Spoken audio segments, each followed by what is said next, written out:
الحمد لله نحمده ونستعينه ونستغفره ونعوذ بالله من شرور أنفسنا وسيئات أعمالنا.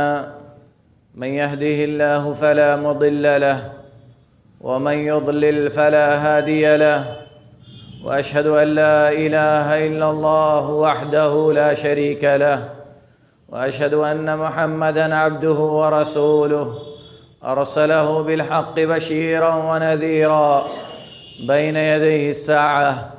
من يطع الله ورسوله فقد رشد، ومن يعصيهما فإنه لا يضر إلا نفسه ولا يضر الله شيئا.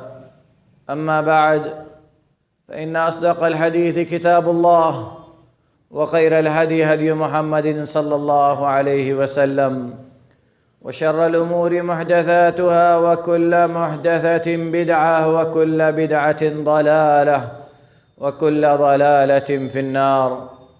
أعوذ بالله السميع العليم من الشيطان الرجيم. قل إن كنتم تحبون الله فاتبعوني يحببكم الله ويغفر لكم ذنوبكم والله غفور رحيم. عن أبي هريرة رضي الله عنه قال: أوصاني خليلي بثلاث لا أدعهن حتى أموت: صوم 3 أيام من الشهر، والوتر قبل النوم، وصلاة الضحى. رواہ البخاری.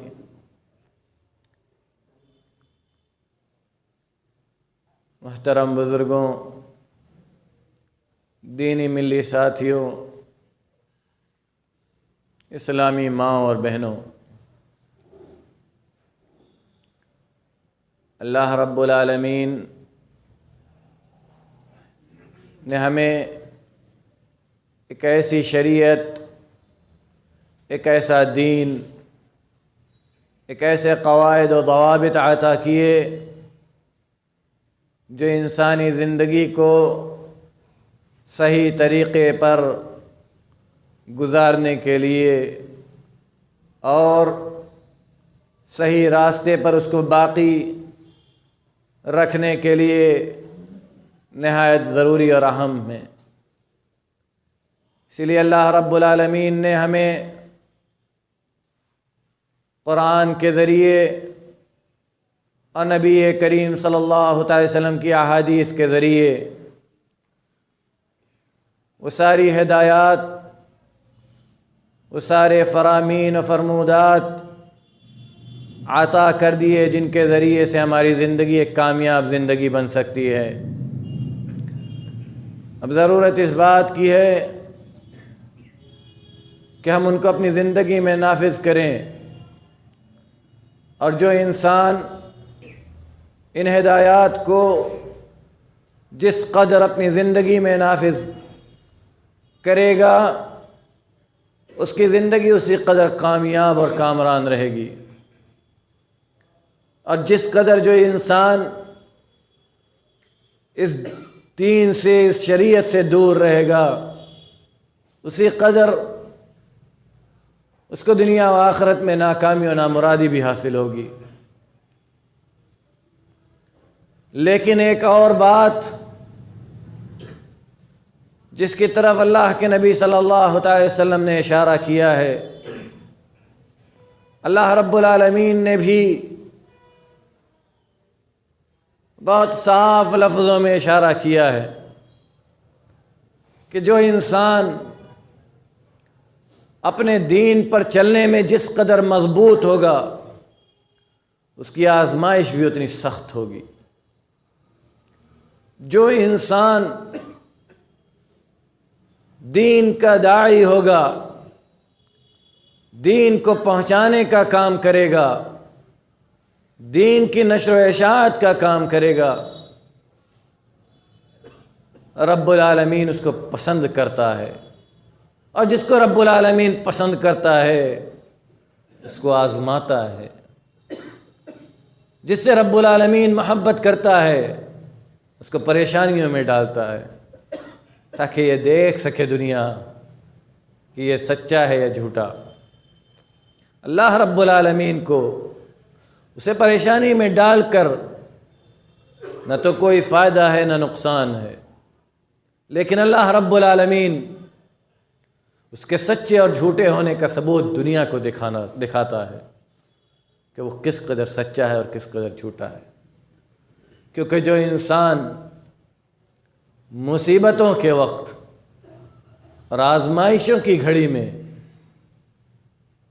صبر اور استقامت کا ہاتھ نہ چھوڑے، حقیقی معنوں میں وہی سچے دین پر اور سچی تعلیمات پر عمل پیرا ہے، اور اسی کا نام ایک صابر اور ایک مستقیم انسان ہے۔ اسی لیے نبی کریم صلی اللہ تعالی وسلم سے اللہ رب العالمین کہلواتا ہے، قُلْ إِن كُنتُمْ تُحِبُّونَ اللَّهَ فَاتَّبِعُونِي يُحْبِبْكُمُ اللَّهُ وَيَغْفِرْ لَكُمْ ذُنُوبَكُمْ۔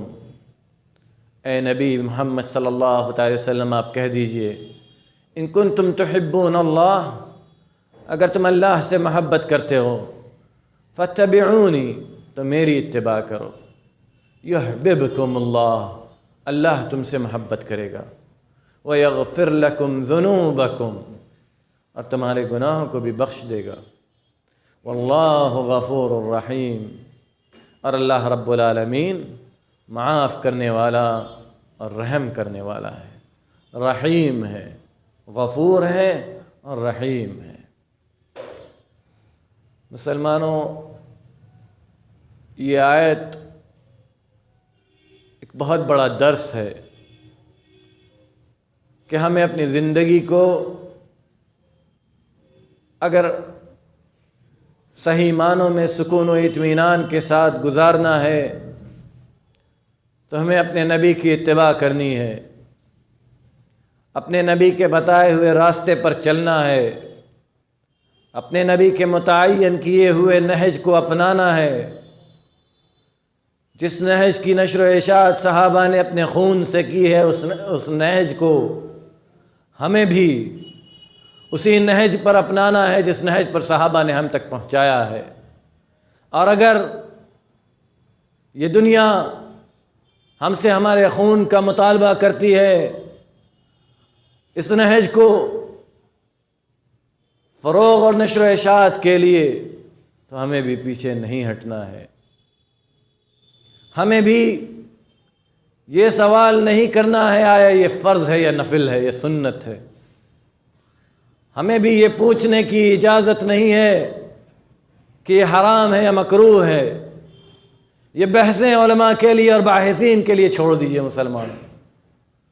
نبی کریم صلی اللہ تعالی وسلم کی زبان سے نکلا ایک ایک لفظ شریعت ہے، قرآن میں وارد ہوئی ایک ایک چیز شریعت ہے۔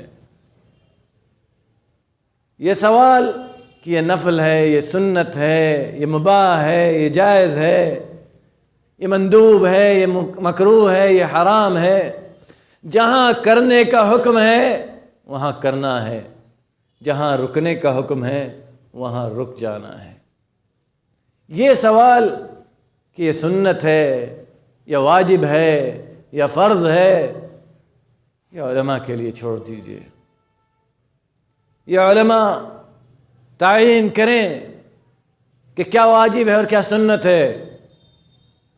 صحابہ اکرام کے سامنے جب کوئی چیز آتی تھی تو کیا کہتے تھے؟ قال به النبی صلی اللہ علیہ وسلم، قال به النبی صلی اللہ علیہ وسلم، یہ نبی کریم صلی اللہ تعالی وسلم نے فرمایا۔ ابو ہریرہ رضی اللہ تعالیٰ عنہ کی حدیث ہے، کہتے ہیں کہ اوصانی خلیلی بثلاث لا ادعہن حتی اموت، میرے خلیل نے مجھے 3 باتوں کی وصیت کی ہے، میں مرتے دم تک انہیں نہیں چھوڑوں گا۔ وہ 3 باتیں جو نبی کریم صلی اللہ تعالی وسلم نے ان کو وصیت کی تھی۔ ابو ہریرہ رضی اللہ تعالیٰ عنہ نے یہ نہیں پوچھا کہ یہ نفل ہے یا سنت ہے یا واجب ہے یا حرام ہے، کیا کہا؟ لا ادعہن حتی اموت، مرتے دم تک نہیں چھوڑوں گا۔ مرتے دم تک نہیں چھوڑوں گا۔ کیوں؟ میرے خلیل نے وصیت کی ہے، نبی کریم صلی اللہ علیہ وسلم نے کہا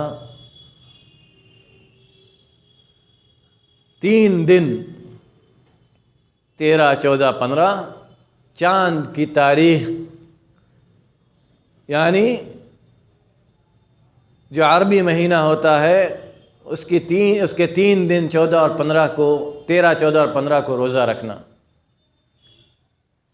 نبی کریم صلی اللہ تعالی وسلم وصیت کر رہے ہیں ابو ہریرہ رضی اللہ تعالیٰ عنہ کو، یہ وصیت پوری دنیا کے لیے ہے، قیامت تک آنے والے ہر ایک مسلمان کے لیے۔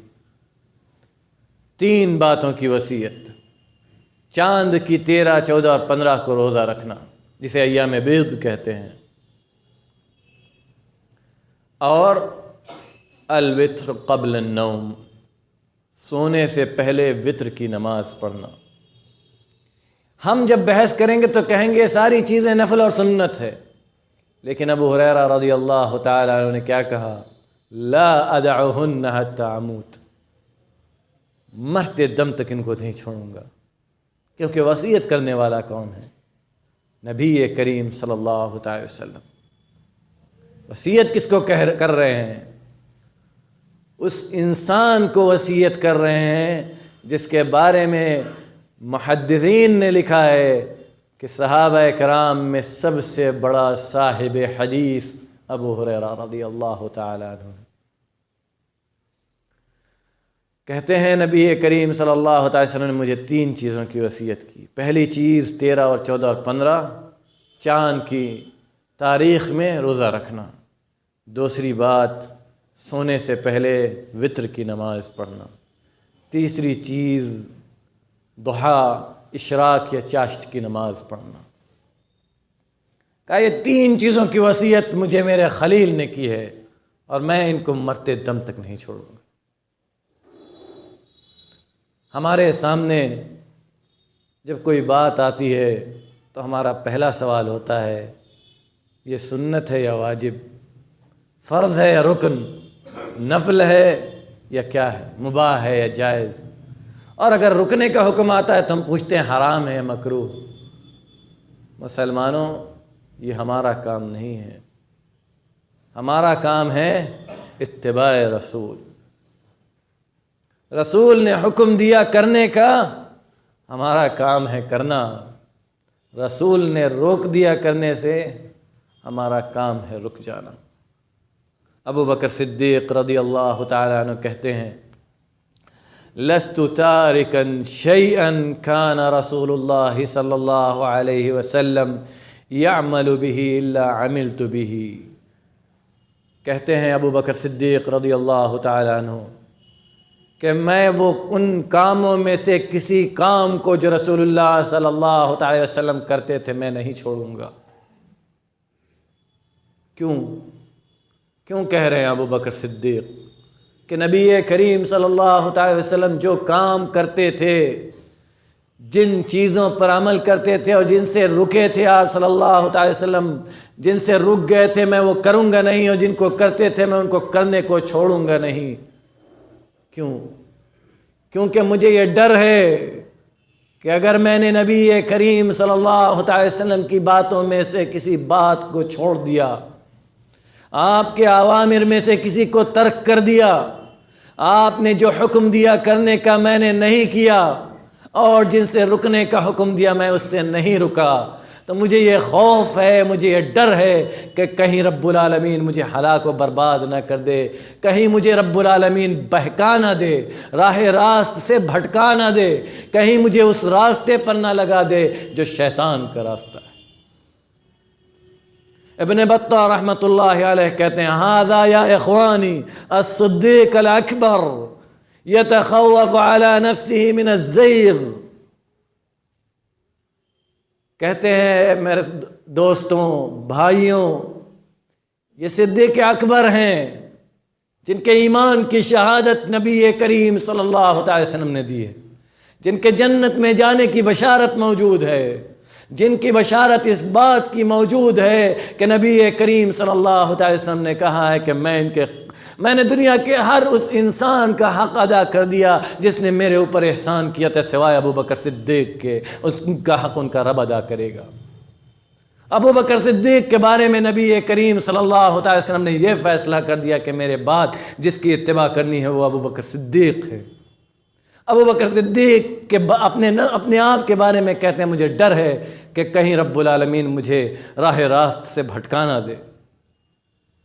یہ جس بات کا خوف ہے ابو بکر کو اپنے نفس کے، اپنے آپ کے لیے، اگر وہ کسی نبی کریم صلی اللہ علیہ وسلم کے کسی امر کی مخالفت کرتے ہیں، کسی فیصلے کی مخالفت کرتے ہیں، فَمَاذَا عَسَىٰ أَن يَكُونَ مِن زَمَانٍ أَضْحَىٰ أَهْلَهُ يَسْتَهْزِئُونَ بِنَبِيِّهِمْ وَبِأَوَامِرِهِ۔ تو اس زمانے کا کیا حال ہے جس زمانے کے لوگ، اس زمانے کا کیا کہنا، اس زمانے کے لوگوں کا کیا کہنا جس زمانے کے لوگ اپنے نبی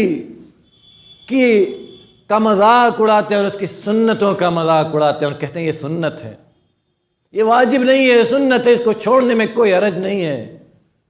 مسلمانوں، ابو بکر صدیق کہہ رہے ہیں کہ کوئی ایک چیز اگر میں چھوڑوں تو مجھے ڈر ہے کہ رب العالمین مجھے ہلاک و برباد نہ کر دے، مجھے راہ راست سے نہ بھٹکا دے، مجھے سیدھے راستے سے ہٹا نہ دے، اور ہم کہہ رہے ہیں کہ یہ سنت ہے۔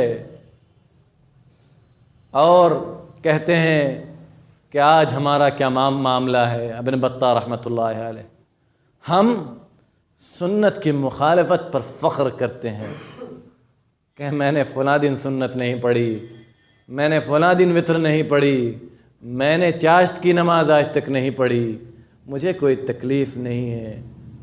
مسلمانوں، ایک دن، ایک پل جو ہم نے ضائع کیا ہے، برباد کیا ہے ان چیزوں میں جن کا نہ تو دنیا میں فائدہ ہے نہ آخرت میں، قیامت کے دن جب رب العالمین فیصلہ کرے گا اور نامہ اعمال مل رہے ہوں گے اور جنت و جہنم کا فیصلہ ہو رہا ہوگا، اس وقت آپ کو یاد آئیں گے وہ پل جو ہم نے ضائع کیا ہے ان چیزوں میں جو لایانی ہے۔ کاش ان پلوں کو بھی ہم نے رب کی رضا میں استعمال کر لیا ہوتا تو ہمارے درجات اور بلند ہو جاتے۔ فلاں کا ہم نے مذاق اڑایا تھا، فلاں کے بارے میں ہم نے باتیں بھی کی تھیں، سب کچھ کیا تھا، آج وہ ہم سے اونچے درجات لے گیا کیونکہ وہ اللہ کے نزدیک آپ سے محبوب تھا، ہم سے محبوب تھا، کیونکہ وہ اللہ کے، اس کا درجہ اللہ کے نزدیک بہت اونچا تھا۔ اللہ اس کے بعد دعا کرتے ہیں ابن بطہ رحمۃ اللہ علیہ کہ نسأل اللہ عصمۃ من الزلل ونجاۃ من سوء العمل، کہ اللہ رب العالمین سے دعا ہے کہ وہ ہمیں گمراہ ہونے سے محفوظ رکھے اور برے کاموں سے نجات عطا کرے۔ مسلمانوں، یہ سنتیں جنہیں ہم سنت کہہ کر چھوڑ دیتے ہیں، جنہیں ہم یہ کہہ کر چھوڑ دیتے ہیں کہ یہ تو واجب نہیں ہے،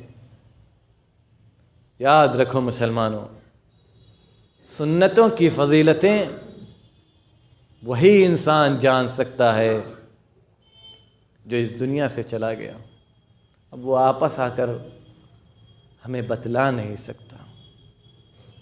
جس نے سنتوں کی دنیا میں قدر نہیں کی اور دنیا سے چلا گیا، وہی سنتوں کی اہمیت کو جان سکتا ہے، لیکن وہ واپس آ کر ہمیں بتلا نہیں سکتا۔ اس لیے قبر میں جانے کے بعد پچھتانا پڑے، اس سے پہلے دنیا میں پچھتا لو، اور بھولے بسرے اوقات جو ہم نے گزار دیے ان کا استدراک کر لو۔ آگے جو بچے ایام ہیں تب کسی کو معلوم نہیں کب تک بچے ہیں، لیکن جو مل گیا ہے اس پر عمل کر لو۔ ابن عمر رضی اللہ تعالی عنہ اپنے بیٹوں میں سے یا اپنی اولاد، اپنے احفاد میں سے کسی سے عورتوں کی مسجد میں جانے کی حدیث ذکر کرتے ہیں، اور ادھر سے جواب ملتا ہے کہ ہم عورتوں کو مسجد میں جانے سے فتنے کے خوف سے روکتے ہیں، عورتوں کو مسجد میں جانے سے فتنے کے ڈر سے روکتے ہیں، فتنہ ہو جائے گا۔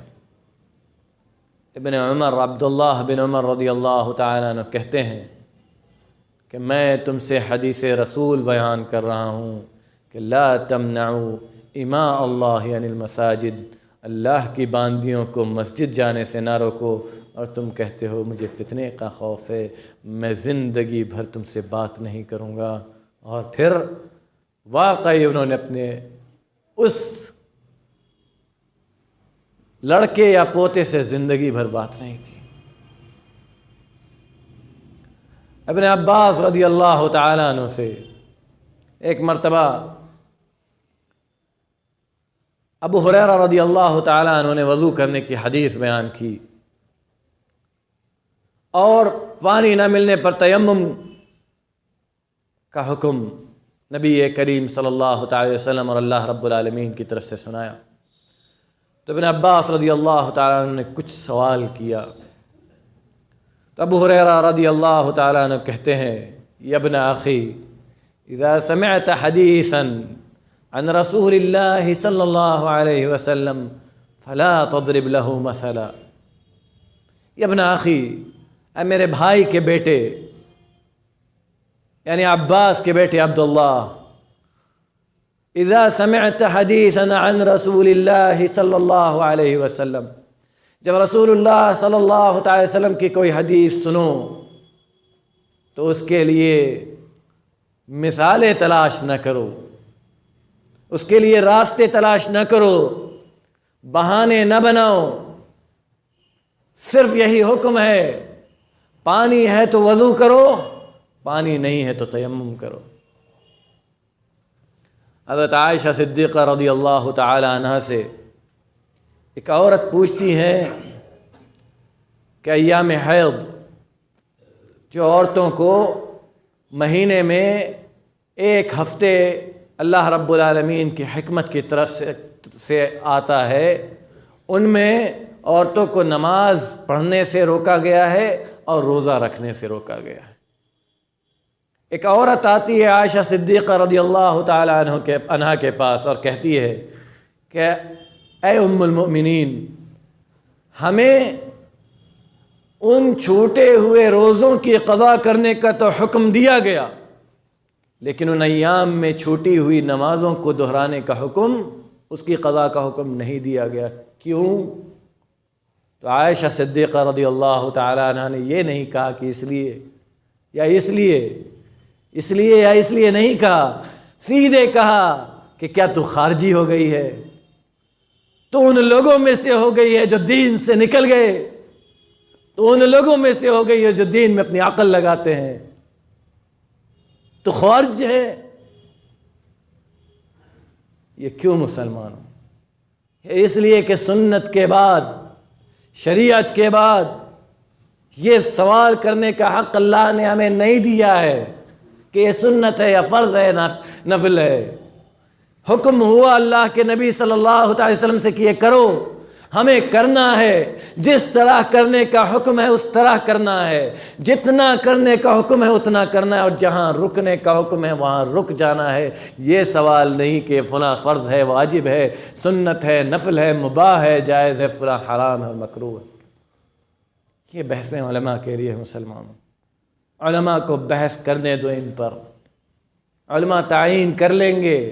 آپ یہ نہ سوچو کہ ہم واجب ہے سنت ہیں، اللہ رب العالمین کے پاس جانا تو فیصلہ کروا لینا، کل کے دن جب اللہ رب العالمین کے سامنے حاضر ہونا تو فیصلہ خود ہو جائے گا۔ اللہ تعالی جب ہماری نماز کا حساب لے گا مسلمانوں، وہ لوگ جو پوچھتے ہیں کہ یہ سنت ہے یا نفل ہے یا واجب ہے یا فرض، جب اللہ تعالی ہماری نماز کا حساب لے گا اور ہماری نماز میں کمی نکلے گی، فرض نمازوں میں کمی نکلے گی، تو اللہ رب العالمین اس کو پورا کیسے کرے گا؟ انہی سنتوں کے ذریعے سے مسلمانوں۔ اسی طرح زکوٰۃ میں اگر واجب زکوٰۃ میں کمی نکلی تو نفل صدقات سے سنتوں سے پورا کرے گا، روزے میں کمی نکلی تو نفل روزوں سے پورا کرے گا۔ اگر ہمارے پاس نفل ہے ہی نہیں، سنتیں ہیں ہی نہیں، تو ہم کہاں جائیں گے مسلمان؟ اس دن کوئی کسی کا پرسان حال نہیں ہوگا۔ یوم یفر المرء من اخیہ و امہ و ابیہ، جس دن انسان اپنے بھائی سے بھی بھاگے گا، ماں باپ سے بھاگے گا۔ ماں آ کر کہے گی کہ بیٹا میری اطاعت کر لے، اس دن اطاعت بیٹا نہیں کرے گا۔ بیٹا ایک نیکی دے دے، بیٹا کہے گا ماں مجھے ضرورت ہے، تو اپنی کہیں اور سے تلاش کر لے۔ بیٹا ماں کے پاس جائے گا، ماں ایک نیکی دے دے، ماں کہے گی بیٹا آج نہیں، بیٹا آج نہیں، کیونکہ آج ہر انسان کو یہ فکر ہے کہ وہ جنت میں کیسے چلا جائے، اس کا نام اعمال اسے دائیں ہاتھ میں کیسے مل جائے۔ سنتوں کو چھوڑنے کا عذاب کیسا ہوتا ہے، کبھی تو جلد عذاب آ جاتا ہے، اور کبھی اس عذاب کو اللہ رب العالمین کو بڑا کرنا ہوتا ہے یا بعد میں دینا ہوتا ہے تو اس کو مؤخر کر دیتا ہے۔ ایک مرتبہ امام ذہبی رحمۃ اللہ علیہ ابو الطیب، قاضی ابو الطیب کا واقعہ نقل کرتے ہیں، کہتے ہیں کہ ابو الطیب رحمۃ اللہ علیہ کہتے ہیں کہ ہم ایک مجلس میں، جامع منصور کی ایک مجلس میں تھے کہ ایک خراسان کا ایک نوجوان آیا اور حدیث مسرات، یعنی وہ حدیث کہ انسان بکری خریدے اور یہ سمجھ کر خریدے کہ یہ بکری بہت زیادہ دودھ دینے والی ہے، لیکن اس کو یہ لگے ایک بار دو بار کے بعد کہ یہ بکری دودھ دینے والی نہیں بلکہ اس کو دھوکہ دیا گیا ہے، تو اس بکری کے ساتھ نبی کریم صلی اللہ علیہ وسلم نے 1 صاع کھجور بھی دینے کا حکم دیا ہے کہ اس کو لوٹائے تو اس کے ساتھ کھجور بھی دے۔ اس حدیث کے بارے میں سوال کیا، تو جب اس مسئلے کے بارے میں سوال کیا گیا، جب اس کو اس کا جواب دیا گیا تو اس نے دلیل پوچھی۔ جب حدیث ابو ہریرہ رضی اللہ تعالیٰ عنہ کی حدیث پڑھی گئی تو وہ کہتا ہے وہ حنفی شخص تھا۔ امام ذہبی رحمۃ اللہ علیہ صاف لکھتے ہیں وَكَانَ حَنَفِيًّا، اور حنفیوں کے ہاں اللہ تعالیٰ معاف کرے، صحابہ کی تنقیص کرنے والوں کو اللہ چھوڑتا نہیں ہے۔ حنفیوں کے ہاں ابو ہریرہ رضی اللہ تعالیٰ عنہ جیسے جلیل القدر صحابی یہ غیر فقیہ اور غیر مقبول ہے، کہتا ہے کہ ابو ہریرہ غیر مقبول، ابو ہریرہ کی حدیث قابل قبول نہیں ہے، نعوذ باللہ من ذالک۔ کہتے ہیں ابو الطیب رحمۃ اللہ علیہ کہ ابھی اس نے اپنی بات پوری بھی نہیں کی تھی کہ اللہ آسمان سے، چھت سے ایک بڑا سانپ اور خطرناک سانپ گرتا ہے اور لوگ ڈر جاتے ہیں، اور وہ سانپ اس کا پیچھا کرتا ہے، وہ جوان بھاگتا ہے اور وہ سانپ اس کا پیچھا کرتا ہے، اس کے پیچھے لوگ جاتے ہیں اور اس سے کہتے ہیں توبہ کر لے، اپنی بات سے توبہ کر لے، اور وہ کہتا ہے میں نے توبہ کیا، اور پھر جیسے ہی وہ کہتا ہے میں نے توبہ کیا، وہ سانپ غائب ہوتا اور ایسا غائب ہوتا ہے کہ اس کا کوئی اثر بھی باقی نہیں رہتا، اس کا کوئی اثر بھی باقی نہیں رہتا۔ امام ذہبی رحمۃ اللہ علیہ کہتے ہیں اس واقعے کی سند کے جو رجال ہیں وہ ائمہ ہیں، اس لیے مسلمانوں سنت کی مخالفت نہ کرو، سنت کا مذاق نہ اڑاؤ، رب العالمین نے جو کچھ ہمیں دیا ہے اس پر عمل کرنے کی کوشش کرو، نبی نے جو کچھ دیا ہے اس کو اپنی زندگی میں اپنانے کی کوشش کرو۔ کچھ نہیں معلوم کہ کون کب تک اس دنیا میں رہنے والا ہے اور کب اس دنیا سے کس کو جانا ہے۔ یہ دنیا دار فانی ہے، جو کوئی بھی یہاں آیا ہے اسے اس دنیا کو چھوڑ کر جانا ہے۔ یہ تو یقین ہے کہ جانا سب کو ہے، مگر کون پہلے جائے گا کون بعد میں جائے گا کوئی نہیں جانتا، اس لیے ہر وقت تیار رہو مسلمانوں اس پل کے لیے کہ جب لوگ ہمارے آس پاس کھڑے ہو کر یہ دعائیں کر رہے ہوں کہ الہی معاف کر دے، اور ہمارے پاس زبان نہ ہو یہ کہنے کے لیے بھی کہ الہی ہم گنہگار ہیں معاف کر دے۔ اللہ رب العالمین ہمیں کہنے اور سننے سے زیادہ عمل کرنے کی توفیق عطا فرما۔ الہ العالمین تو ہم سب کو معاف کر دے، ہمارے گناہوں کو بخش دے۔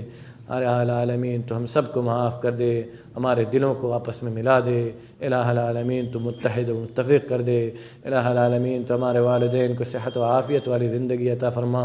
الہ العالمین ہم میں سے جن کے والدین یا ان میں سے کوئی ایک بیمار ہیں، الہ العالمین تو ان کو شفاء کامل عاجل عطا فرما، اور ہم میں سے جن کے والدین یا ان میں سے کوئی ایک اس دنیا سے جا چکے ہیں، الہ العالمین تو ان کی قبروں کو نور سے بھر دے، ان کی قبروں کو جنت کی کیاری بنا دے، ان کی قبروں کو تا حد نظر وسیع کر دے۔ الہ العالمین تو ہم سب کو معاف کر دے، ہم میں سے جو بیمار ہیں ان کو شفاء کامل عاجل عطا فرما۔ الہ العالمین جو بے روزگار ہیں ان کو روزگار والا بنا دے، جو روزگار والے ان کے روزگار میں برکت عطا فرما۔ ہر قسم کی پریشانیوں سے محفوظ رکھ، ہر قسم کی بلاؤں سے محفوظ رکھ، ہر قسم کی پریشانیوں، بلاؤں، ابتلاؤں، آزمائشوں سے محفوظ رکھ۔ الہ العالمین اتنے مضبوط ایمان اور قوی صبر کے حامل ہم نہیں کہ تیری آزمائشوں پر کھرے اتر سکیں۔ الہ العالمین تو معاف کر دے، تو معاف کر دے۔ الہ العالمین تو غفور الرحیم ہے، جب تک اس دار فانی میں زندہ رکھ، اسلام پر عقیدہ توحید کے ساتھ زندہ رکھ۔ جب ہمارا خاتمہ ہو تو خاتمہ بخیر ہو، اور زبان سے جو آخری کلمہ نکلے وہ تیرا کلمہ لا الہ الا اللہ ہو۔ واقول قولی ھذا استغفر اللہ لی ولکم ولسائر المسلمین من کل ذنب فاستغفروہ انہ هو الغفور الرحیم۔